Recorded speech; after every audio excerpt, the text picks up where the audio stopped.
When I grow up, I want to work for a woke company, like super woke. When I grow up, I want to be hired based on what I look like, rather than my skills. I want to be judged By my political beliefs. I want to get promoted based on my chromosomes. When I grow up, I want to be offended By my coworkers. and walk around the office On eggshells. and have my words policed. By HR. Words like Grandfather, peanut gallery. long time no see. No can do. When I grow up, I want to be obsessed with emotional safety and do workplace sensitivity training. all day long. When I grow up, I want to climb the corporate ladder. just by following the crowd. I want to be a conformist. I want to weaponize my pronouns. What are pronouns? It's time to grow up and get back to work. Introducing the #1 woke-free job board in America, redballoon.work. When I grow up, I want to work. Oh no, it's happening. It's happening? Is that how we're it's gonna happening. intro the No, show? Yep. Is it? Wake up to another headline, drama unfolding in the light. What are we listening to? ERLC's in turmoil, can't we get it right? Bray was out, then he's back in the fight. Kevin Smith, he had to go. Oh, what? Oh, Resigned his post, can't handle the show. Where's our stability? Where's our stability? None without Christ, baby. In this crazy world we see. Put your hands up. Put your hands up. Everything's a mystery. Not Everything's a really. mystery. Where's our stability? There's a second verse. I want to So hear you it. go. I want to hear it right now. I know. Kimberly's gone, couldn't take the heat. The Secret Service is on the beat. Secret Service. Trump's assassination, so much defeat. Biden's health, is he dead? We don't know. Whispers rain, Is he fears dead? spread. Failures everywhere. Failures We everywhere. lose our head. Where's our stability? We don't know people. We don't know people. In this crazy world we see. You better have Christ. Kurt Franklin up in here. Not really. Not really. Where's our stability? Only Get in those Christ. shackles Oh, but off wait. your feet. There's a bridge. Oh, no. We need some peace, we need some calm in a world that's lost its charm. Searching for a steady ground in the chaos we want to be found. Where's our stability? Welcome to CrossPolitic. I feel like I'm radio DJ right now. In this crazy When we play all the crazy hits right now in the world, we playing all the crazy hits. all the cray AI hit. Did the first verse mention the ERLC? Yes, Oh, yeah. yes, Oh, yeah. I thought I heard Oh, yeah, yeah, yeah. ERLC. You know, So how did the AI get that? Did we just ask it to do it? well, or what? like Joe Biden, we have producers too. And we fed, so- we fed it text. In the same way that Joe Biden can automate his voice, we can automate songs. So there's that. And we have producers. That's Wow. a great opening. Hey, y'all. We're live on CrossPolitic because we want to discuss the ERLC debacle, the last ERLC 24 hours. is on a sloped roof. Yep. And apparently the same testimony that you saw with the Secret Service director yesterday Cheetle. is the same kind of testimony we're getting that right now about Maybe so. what just happened about Maybe the so. ERLC. This is insane. Pastor It's a lot. Toby Talk Knocks, I'm the Waterboy. We have Pastor Tom Ascol coming on the show, and we also have Megan Basham coming on here in about 20 minutes. Okay. This is and she'll be Pastor coming in, Ascol so- twice in 1 month. Oh, I know. Wow. I missed him last time. You weren't here with me? No, on that? I Oh, just man. first time I talked Oh, to that's Pastor because time in a while. we did the live show about the assassination. Trump's You yes. weren't able to make it. I That's was right. out Okay. of town. Is your Yeah. smartphone a tool in the service of Christ, or is it a minefield of distractions and temptations? With soul-killing seductions just a few taps away, our families and churches must embrace biblical accountability on our digital devices. Accountable to you, that's the word accountable, the number 2, the word you, makes transparency easy on all your family's devices by sharing app usage and detailed browsing history, including incognito mode with your spouse, parent, or chosen accountability partner. Accountable to you helps your family to proactively guard against temptation so you can live with integrity for God's glory. So learn more today. Try it out for free at accountable to you, accountable, the number 2, the word you.com/FLF. And now, more than ever, it's important to support companies and organizations that share our values. Our votes are not enough. Patriot Mobile not only shares our beliefs, but does something about it. They are America's only Christian conservative wireless carrier, and they donate a portion of every dollar to organizations that fight for causes you believe in. Switch to Patriot Mobile today. Go to patriotmobile.com/crosspolitic. That's patriotmobile.com/crosspolitic. Support them. They support us. They're great. I love I say this every time we plug them. I love their U.S.-based customer service. I'm deaf in one ear. I have a hard time understanding people. And when I talk to Americans, it's super helpful. We know. Yeah. So I don't even know when this happened. Is there a timestamp on this? But I guess Secret Service wouldn't know. I guess it was Sunday. I have no.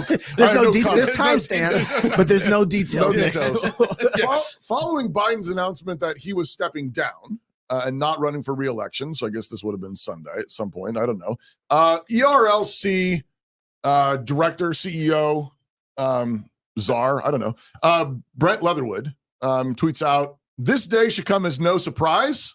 Still, it is a historic moment, and this decision by President Biden is the right decision for our nation." Following this tweet, there was some pushback. There was some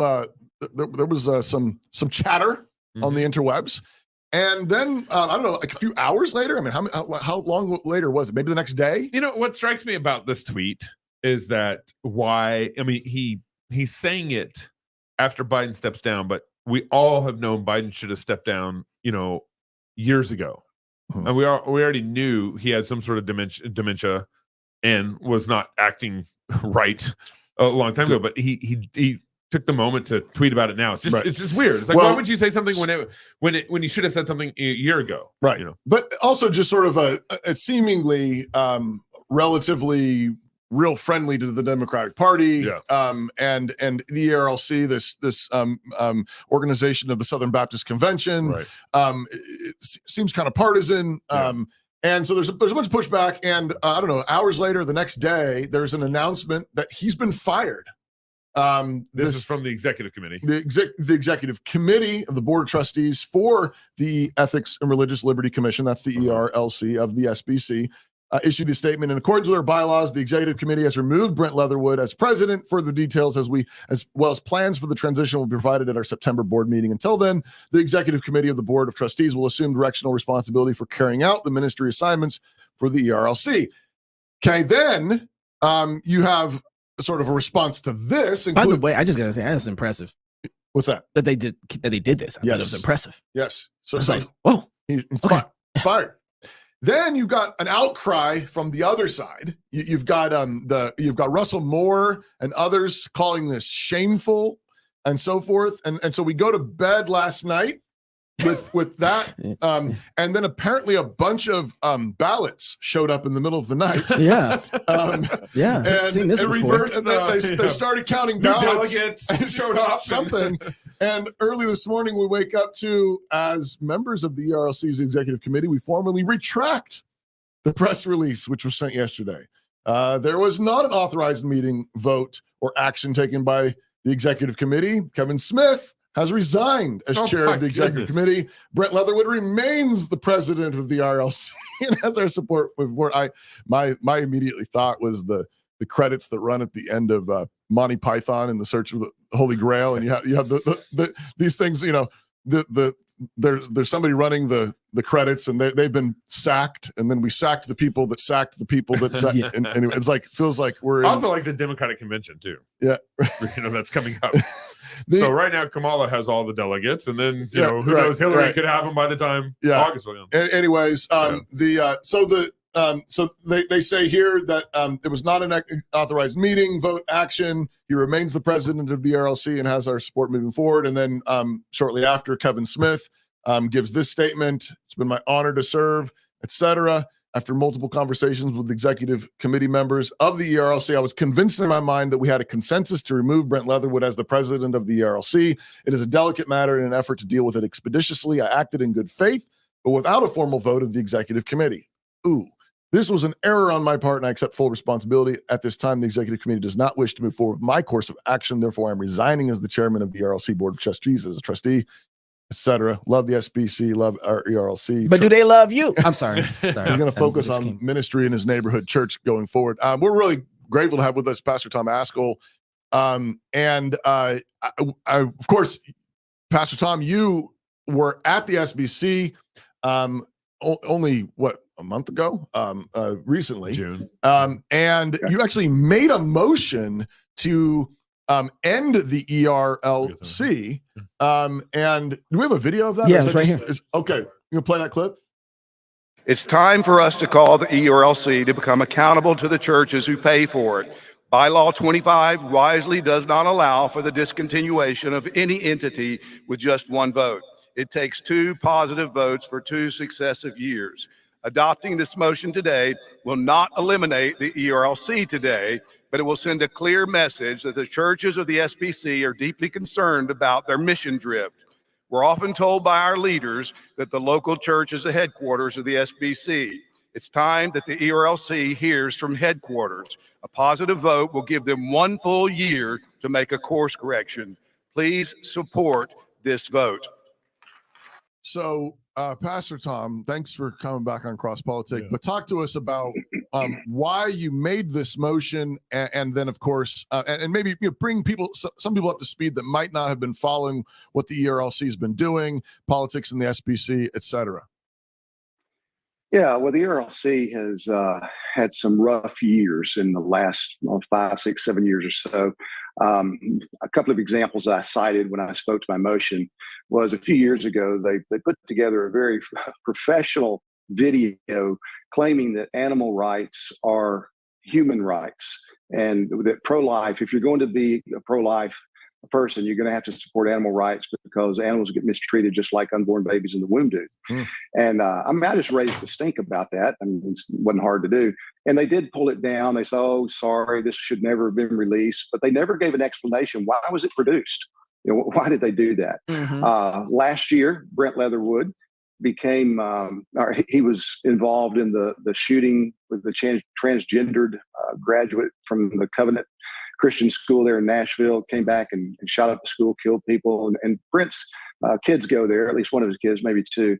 And the parents got together and worked to silence the release of the manifesto that murderer produced, and worked hard. I mean, and pulled a lot of political strings and legal strings to do that. It was ridiculous. And then he came out advocating for gun control in the wake of it, thinking that this is the problem and this will be the solution. The most egregious recent thing, however, in my mind, was 2 years ago, 3 years ago, maybe, the SBC passed the strongest resolution we've ever passed about abortion, arguing for equal protection under the law for unborn children. Yeah. Well, later that year, the House of Representatives in Louisiana got a bill that was brought out of committee, and it had strong support that could have been passed as the first bill in the state legislature in the United States that would grant equal protection under the law to unborn children. And days before that vote, there were 70 plus pro-life organizations that issued an open letter to state legislators, particularly saying, don't you dare do this. We will not stand for anything that would criminalize women who go and have their babies aborted. And Brent Leatherwood put his name on that open letter in direct violation of the resolution that the Southern Baptist Convention had passed. So I've been calling for Brent's resignation for years. In fact, I'm make no bones about it. I told him long before that I didn't think he should have been in this spot, and I thought he should have resigned. And I've before also tried to get the ERLC defunded, and that didn't work. But what happened this last month, it was not planned. I didn't go to Indianapolis where the convention was held with an idea that I was going to make a motion to defund or to abolish the ERLC. But Megan Basham, who you're having on the show as well, has spoken at a luncheon event that founders helped to host. And I think we had like 600 or so people came to that luncheon. She spoke very eloquently from her book that is coming out next week on Shepherds for Sale. And I was just stirred up again. I read the manuscript weeks, maybe months ago now. It's an excellent book. It's an expose. She does her research. She brings her receipts. She connects the dots very clearly to show how deep pockets and leftist organizations have been intent and somewhat successful in steering the Southern Baptist Convention toward left political, social, cultural agendas. Wow. And so just hearing her talk about it again, I'm walking back from the lunch to the convention meeting room and walk in on the session where they're accepting new motions. So I got in line. I said, well, I'm going to make a motion that we abolish the ERLC. The bylaws allow for that. And we ran out of time. There was 2 minutes extended to that business session. And I got in right under the wire and made the motion and was able to speak to it the next day because it would have been a good thing to do. It would have given, it takes 2 years, as I said, for this to be passed in successive conventions for an entity to be abolished. And so had we voted to abolish it this year, it would have given the ERLC 1 year. They would have been on notice that the Southern Baptist Convention is not pleased with you. We want you to get back on your right mission and get off the drift that you've been on. It didn't pass, but we got about 40% of the vote. Wow. I mean, with no build up, no promotion, just happened. Yeah. And I would think that anybody who was leading that organization would take that as a wake up call and say, wait a minute, we need to re-examine some things. But I've been told at the next trustee meeting that Brent reported, all is well with the ERLC. So that's kind of the backstory of this. And it's just a sad thing. The ERLC has been in the past, could be in the future, a force for great good in the United States. But in the hands of the current leadership, it is not that at all. And in fact, it actually works contrary to what Southern Baptist churches stand for. So, Tom, it seems like there's, we constantly talk about this on our show about just it's hard not to believe that there's maybe some sort of conspiracy at play here or something a little deeper going on than meets the eye. Yeah. And it seems like that is very much something that's happening here where you have the executive committee apparently released a joint statement firing Brent Leatherwood, right? And then you have the reversal of that whole thing happen in less than 24 hours. That's a really good point, though, Gabe. Hold on. That's a good point. So let's just say that Kevin Smith operated or he lied either by Kevin, himself, or he misrepresented and misstated. They all had to at least agree on to release a statement, though, right? That's a good. I don't know. I would think Pastor Tom, you'd have to answer that one. What do you think? What backroom ball you think is going on there? Well, Kevin's not a bad guy. And I think he began to read the tea leaves and saw, hey, man, convention's not pleased with Brent. Brent's made some missteps. Maybe he's not been correctable. I don't know.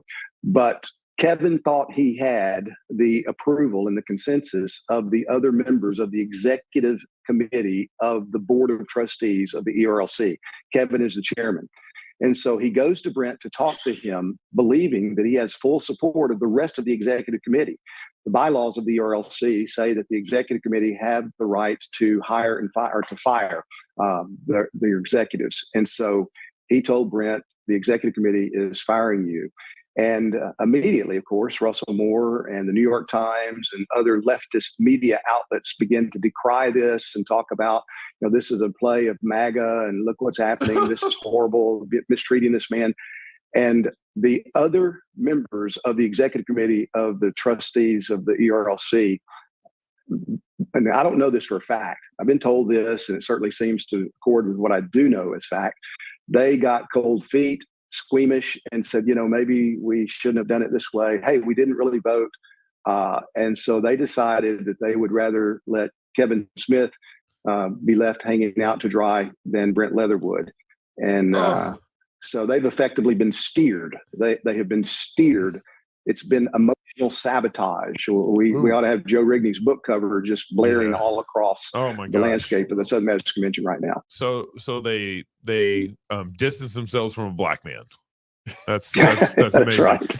And Russell Moore said that sometimes the Venn diagram of evil and stupid is a complete circle, which in effect he's calling Kevin Smith evil and stupid, which, it's just, there's so many things wrong with this. It's hard to know where to start and stop. So Megan, you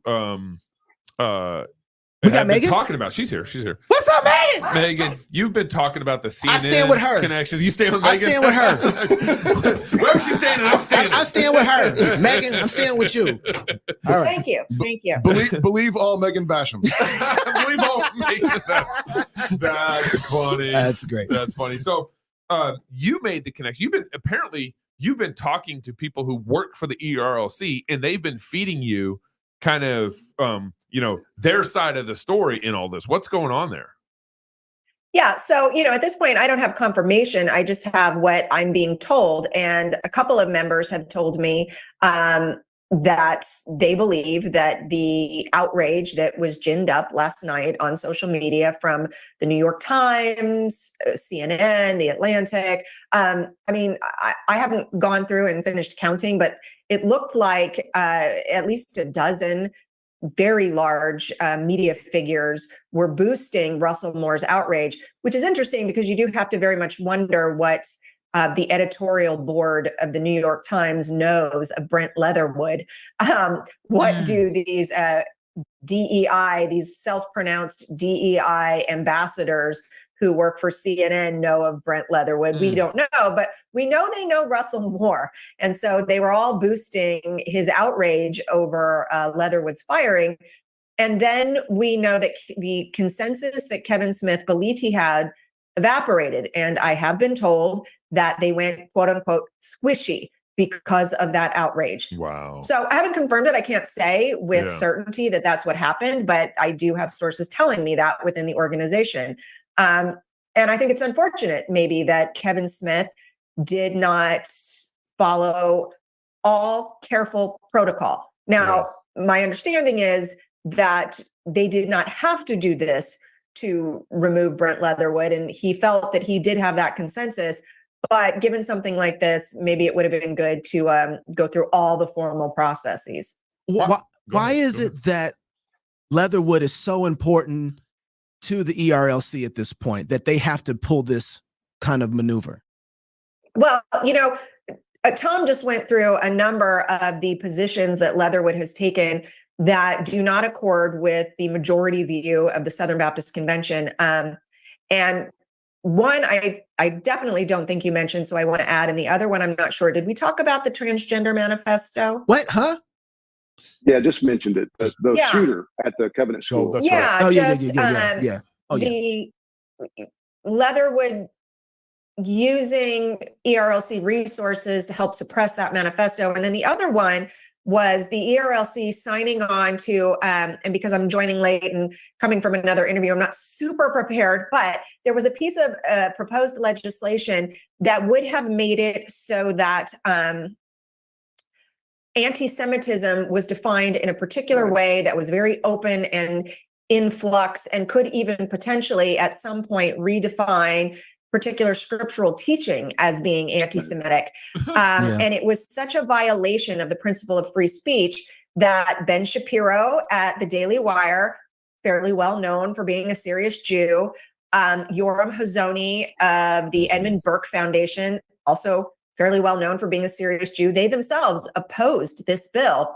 And I think Al Mohler also opposed it, and a number of others.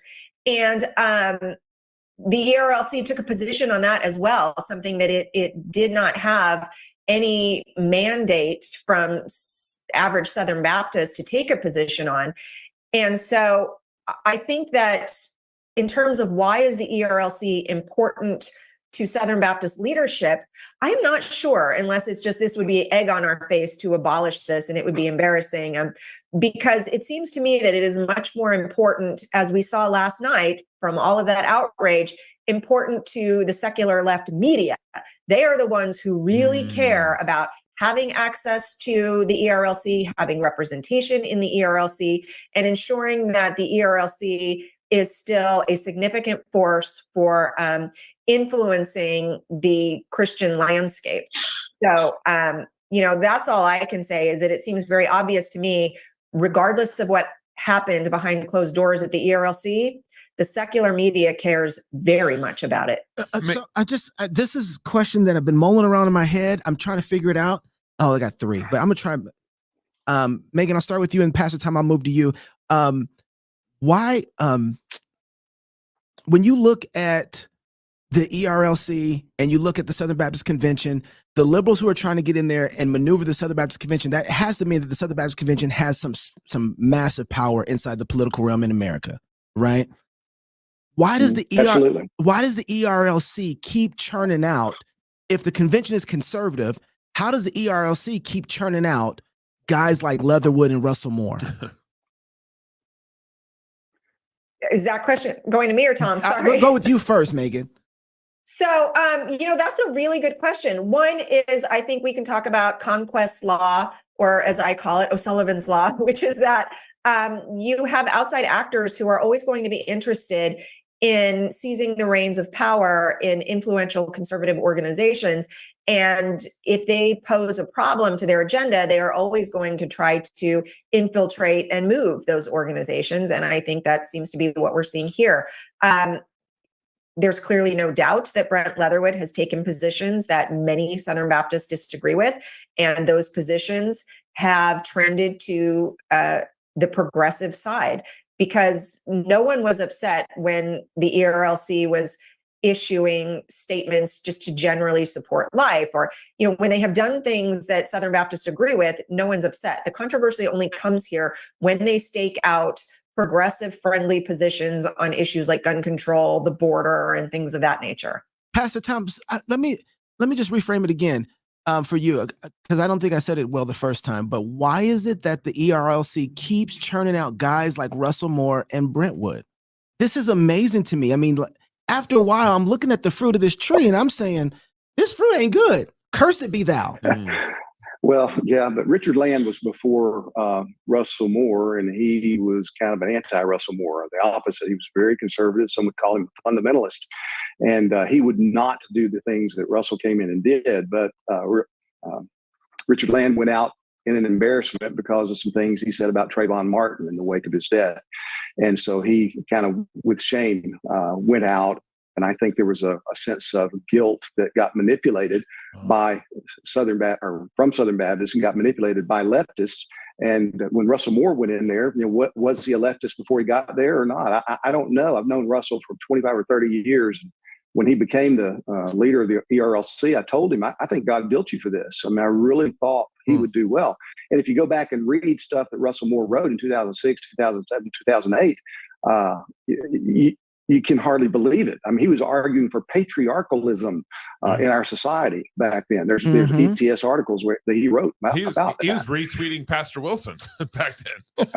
Yeah, right. I mean, so, I don't know what happened to Russ, but I do know that there are deep pockets involved. And again, Megan's book documents all of this. And somehow, somewhere, it seems like people got their hooks into him. And whether that was willingly or unwillingly, nevertheless, it happened.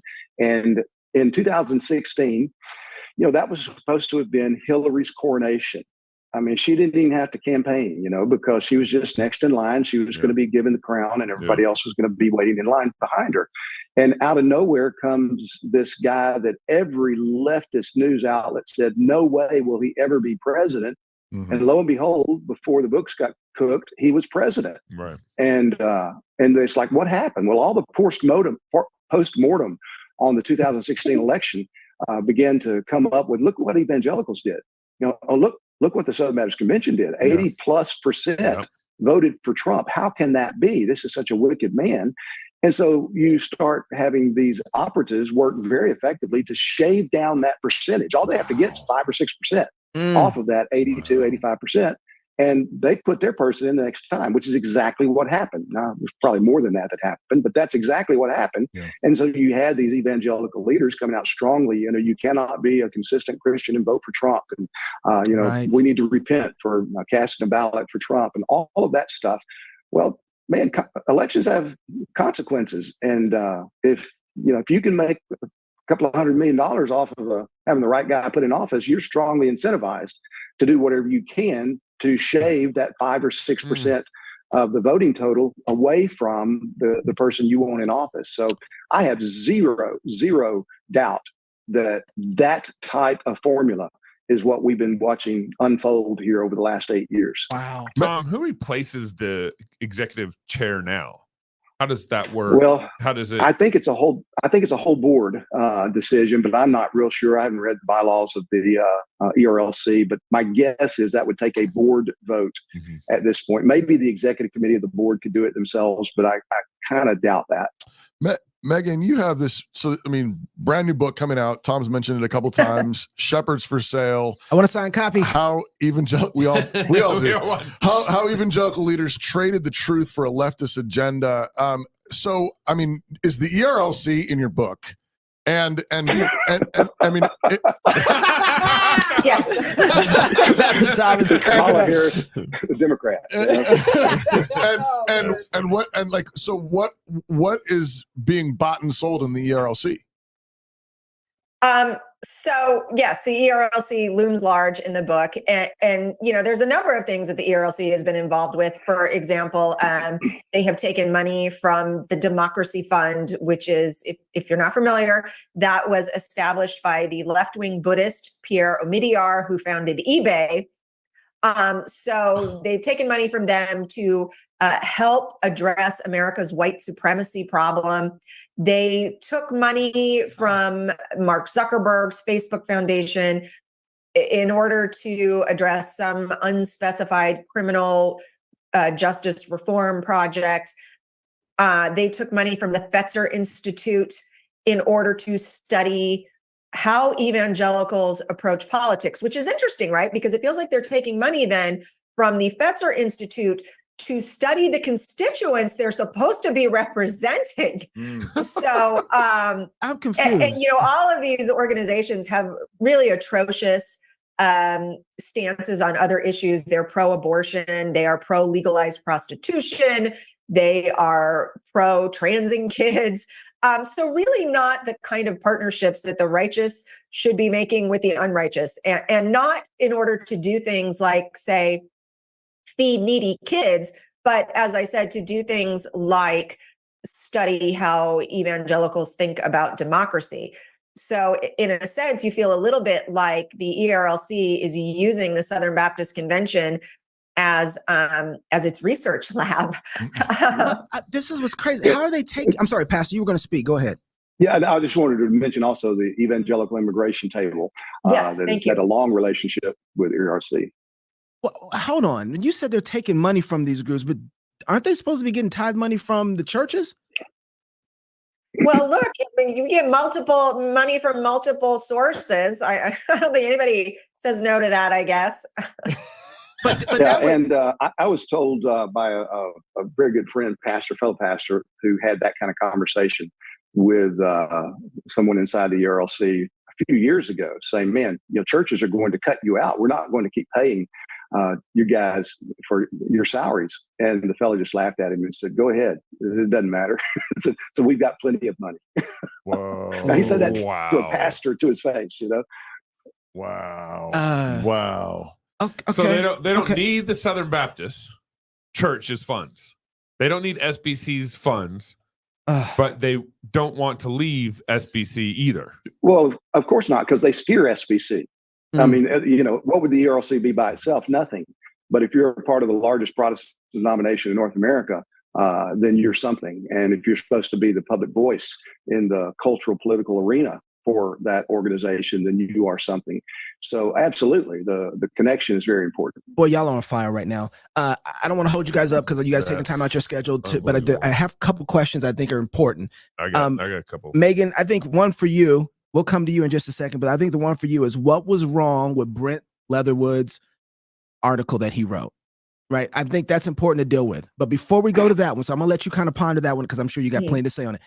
Pastor Tom, I want you to take and put this all into context. Everything that's going on with the ERLC is not happening in this little context by itself. It's happening in the larger context of what's going on in America. We just saw Cheetos resign. We just saw assassination of our former president. We got Joe Biden stepping down, Kamala stepping in. He's AWOL. He's AWOL. So can you? And then the ERLC thing happens in the midst of all of that. Can you? I don't even know how to hold on to this whole narrative and put it together. But can you try and make sense of this for me? Mm-hmm. Sure. I believe in the devil. The devil is a conspirator. That's it. And, demons are real. And yeah, I mean, there's no doubt. I mean, you just look, and the Bible tells us this. The Bible's crystal clear about this, and the power of the devil is often underestimated by us in our secular age today. So even talk about these realities, people will think you're loony. But the fact is, if there is no devil, like what J.I. Packer said one time, if there's no devil, then who is running his business? Because his business is thriving. And we see that happening all across the landscape. I mean, it's not an accident that we have renowned surgeons in teaching hospitals that are doing things with their scalpels, which if they were done 75 years ago, those people would have been arrested and put away for the rest of their lives, if not executed. And yet now it's being done in the name of professionalism and progressivism and how enlightened we are. There's a devil, and he hates God. He hates God's people. He hates the Lord Jesus Christ. He wants to destroy people. And if there were no devil, could you come up with a better play than what we have seen the last many years to accomplish what the Bible tells us is his stated goal to steal, kill, and destroy? Well, I don't think you could, because he's done a pretty good job, and God's people have been asleep. And we have the word, we have the spirit, we have the gospel, and yet we have been too often intimidated into staying in our little corners, because it's, well, look, that's politics, or that's cultural, and you don't want to give up the gospel, and you don't want to be a political hack. And it's like we've forgotten that Jesus Christ is Lord over every sphere of the world. He created it, belongs to him, and we're to represent him and speak for him in every sphere of this world. Tom, we'll get to you and Megan in just a second, but Tom, you are a legacy pastor in the SBC. You've been around for is that just a fancy way of saying old? Yeah, you are. Well, I didn't say that, Pastor. I didn't. I stand with you. My question, I mean, you've got so much wisdom, and you've been around the institutions and organizations for a long time. In fact, they scared of Tom. Yeah, they scared of Tom. I mean, yeah. I think of Tom as the godfather of the SBC. No, for real. Knowing what you know now, how would you enter into ministry knowing what you know now after all these years of being in the SBC? Yeah, that's a great question. I've not pondered that. My aspirations have always been to pastor a local church and to give my life to that. And by God's grace, He's enabled me to do it. I'm in my 39th year at this church here in Southwest Florida. And, wonderful. Praise God. I'm just amazed, that God has allowed me to do this, see this. And we are Southern Baptist, but my identity has not been, hey, we're a Southern Baptist church, I'm a Southern Baptist pastor. I mean, we associate with the SBC. We're glad to do so. I think if I knew then what I know now, I probably would have worked harder and more shrewdly to try to be involved in SBC life. And, I just trusted people that were far better than me, more capable than me to do those things. And we saw some really good things going on up until about 10 or 12 years ago. And as I began to hear stuff, I thought, no, it can't be that bad. If it's that bad, this guy would be dealing with it. That guy would be dealing with it because they're trustworthy. They're in positions of leadership. They know what's going on. I got a church to pastor. And it wasn't until back in 2016, actually, or 17, that I got confronted with reality that I could not close my eyes to. And I remember specifically where I was. I'd had a phone conversation with one well-known SBC leader and was raising concerns that I thought he should be addressing. And when I hung up, I looked at the associate across the room from me, and I said, we're in trouble. I said, he's not going to help us. And so it was at that point that I just started going to school and trying to learn what I could and do what I could. So I think, if I knew then what I know now, then I would certainly try to prepare better back then to be better equipped now, because I'm playing catch up, and I will be playing catch up until I die, trying to get my mind wrapped around on some of these movements and issues and how they have taken root among us. One of the things I've appreciated about you is that as you've gotten older, usually I see a lot of pastors, retreat, but as you've gotten older, you've engaged more. And his beard has grown out more too. His beard has grown. I don't think you had a beard when you first met, but he's in war mode, man. And there's more dead animals behind him now than there was before. That's true. Alligators all over the place. And there's a real, and I think that's a real shame that a lot of pastors, when they get older, they kind of retreat into the background or start maybe heading some sort of way into retirement in a way where they're not passing down wisdom, and they're not passing down what the the depth of what God has given them, you know, for 39 years. Amen. And then the next generation of pastors Amen. are like, you know, kind of having to relearn things all over again that they shouldn't have to learn because they didn't learn from guys like you. So I appreciate you like leaning into the fight as you've gotten older. Pastor Tom, if you have to run, do your thing. We appreciate you. Thank you for coming on, man. Yeah, well, appreciate y'all very much too, and for what you're doing. God bless you. Keep fighting, brother. Thank you, Tom. I know you asked Megan a question. I just want to point out. I think one thought that at the end of Joshua, when the tribes settle the land, there's this scene where you have these 2 tribes on the other side of the Jordan, and you got the other 10 tribes, and the 2 tribes on the other side of the Jordan build this monument. And the other 10 tribes, led by Phineas, get wind of the monument and think it's an altar to another god. And they get their troops together, their soldiers together, and they go marching down on them. And right at the last minute, the other 2 tribes come running out with their white flag, and they're saying, hey, it's not an altar to a false god. It's just a reminder that we're part of the team. We're part of Israel. And Phineas and the other troops are like, oh, okay.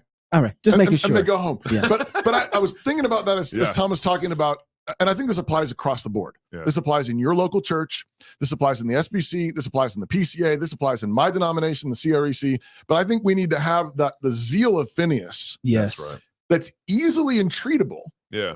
So if it's not a false god, if it's not an altar to you know, whatever the latest pagan god is, then okay, preach out. Never mind. But until I know that, I'm bringing the troops. That's right. Until that kind of zeal is really important. I think for the point that Megan was making earlier about now I forgot it. She called it the O'Sullivan's Law, I think. But you know, if you're not constantly going conservative, you're going liberal. Well, that might also be an argument for government is guilty until proven innocent. Right. But again, that goes for all governments.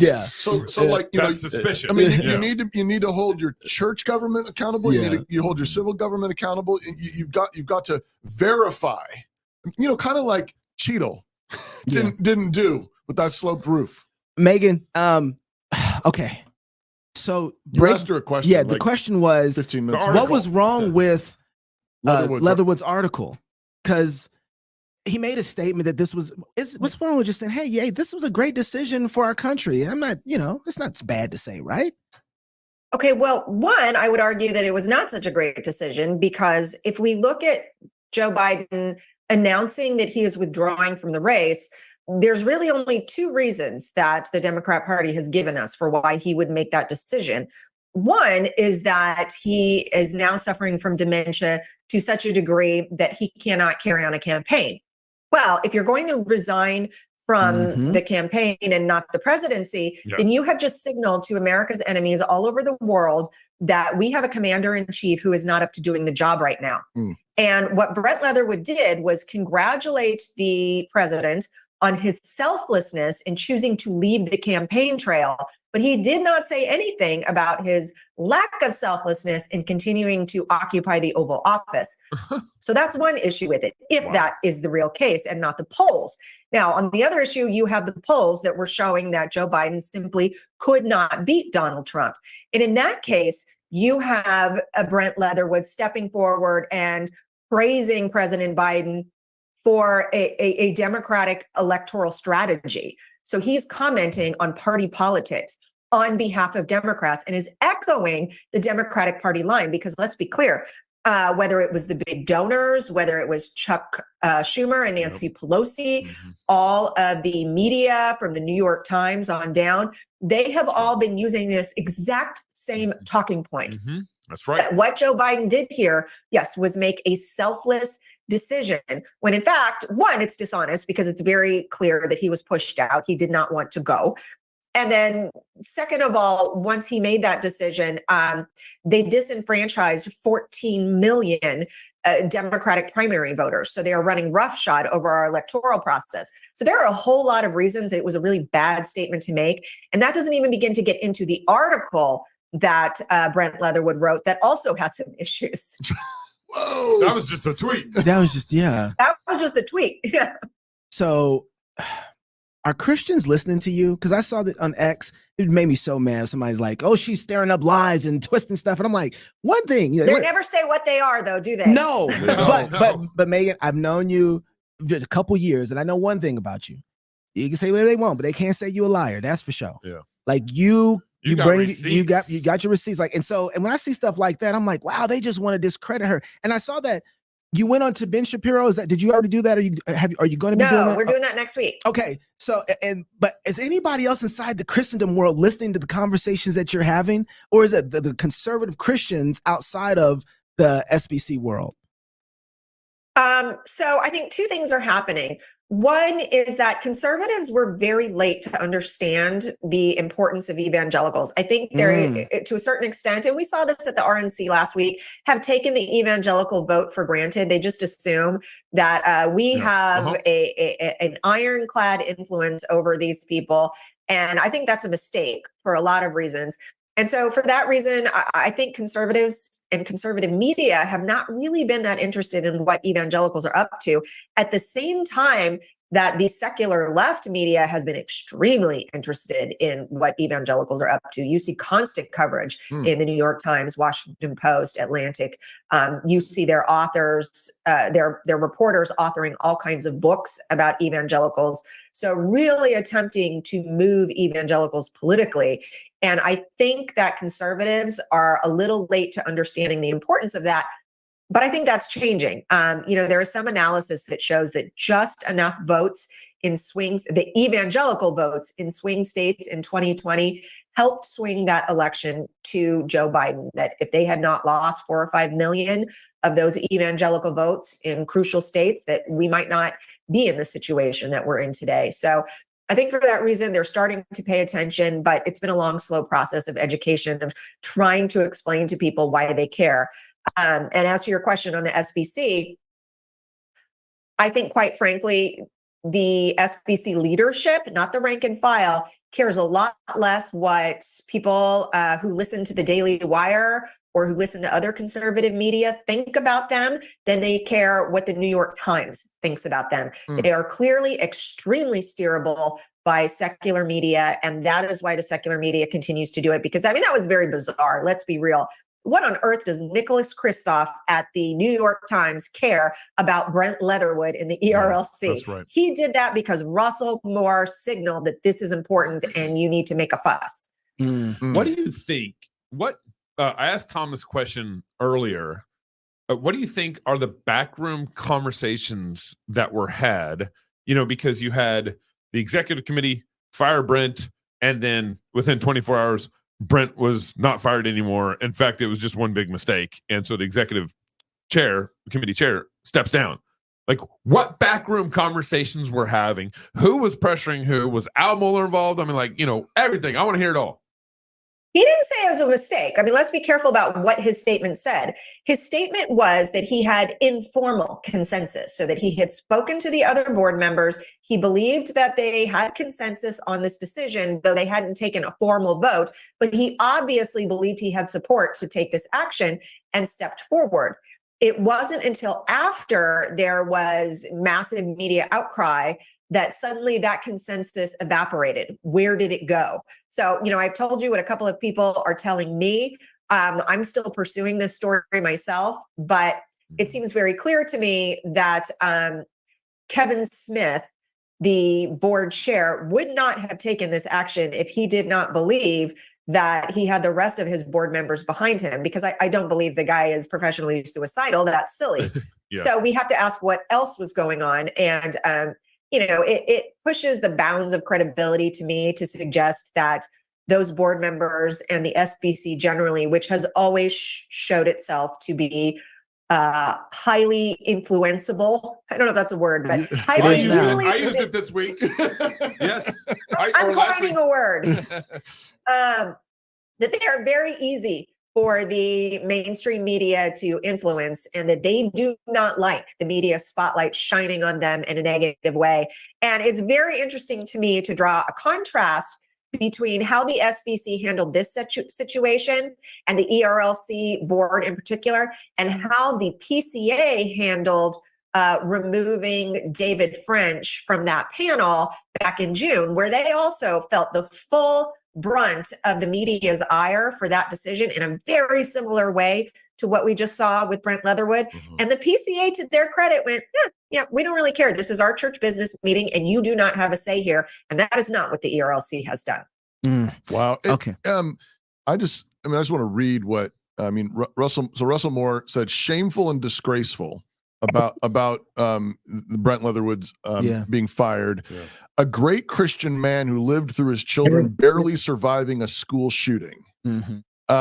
Southern Baptist, how much more of this are you going to let go on? You cannot pretend to not see what is happening in your name. It's just interesting. I mean, the appeal is one of emotion, manipulation, and feeling bad. Not a question of fittedness, not a question of action, ethics. The ERLC seems to care about. Megan, really appreciate you and your time with us today. Shepherds for hire. Everybody go buy Shepherds for sale. For sale. Come on, Gabe. Wow, Gabe. It's we're sorry. You know synonymous. What? This is why Megan, I got you. This is why you don't see our JL award in her back, because you don't get the names of her book titles right. We should see the JL award in the back of I just want to remind everybody. It is. Okay, wait. Oh. There it is. Look at that. It is right there. There we go. There we go. There's the JL Megan, award. Thank you very much. Really appreciate you. Yeah, keep smashing Thanks, those heads. Appreciate you very much. I just want to remind everybody before we go, the conference this year, Prodigal America in Fort Worth, Texas. Will America return to the Father in repentance, or will we go to our own destruction and become a pillar of salt as a memorial for other nations? Join us October 31st to November 2nd. George Grant's going to be there. James White's going to be there. Steve Dace, Pastor Wilson. Steve Dace. I mean, come on. We're going to do a live show. Dusty Devers is going to be there. ProdigalAmerica.com. Get your tickets today. We'll see you in Fort Worth, Texas. Fight, Laugh, Feast this fall. He's back in the fight. Kevin Smith, he had to go. Kevin Smith had to go. Resigned his post. Can't handle the show. He resigned his post. Where's our stability? If you're single, get married. If you're married, have you some kids. If you have kids, go baptize them. Until tomorrow, love God with all your heart, soul, mind, and strength. Love your neighbor as yourself. Go fight, laugh, and feast. That's amazing. This is CrossPolitic. Home. It's where you build your legacy, where traditions are started, seeds are planted, meals are shared, and stories are told. We are Chris and Natalie Carpenter, owners of Story Real Estate, and our team of top agents helps people find homes in Moscow, Idaho, and around the country. Have you thought about a move? Contact us to get connected with a top agent who shares your values and puts your family first. Or reach out to us about our Moscow relocation guide. Wherever you're looking to go, we can help you find home. Call us at Story Real Estate or visit us at storyrealestate.com and start building your legacy.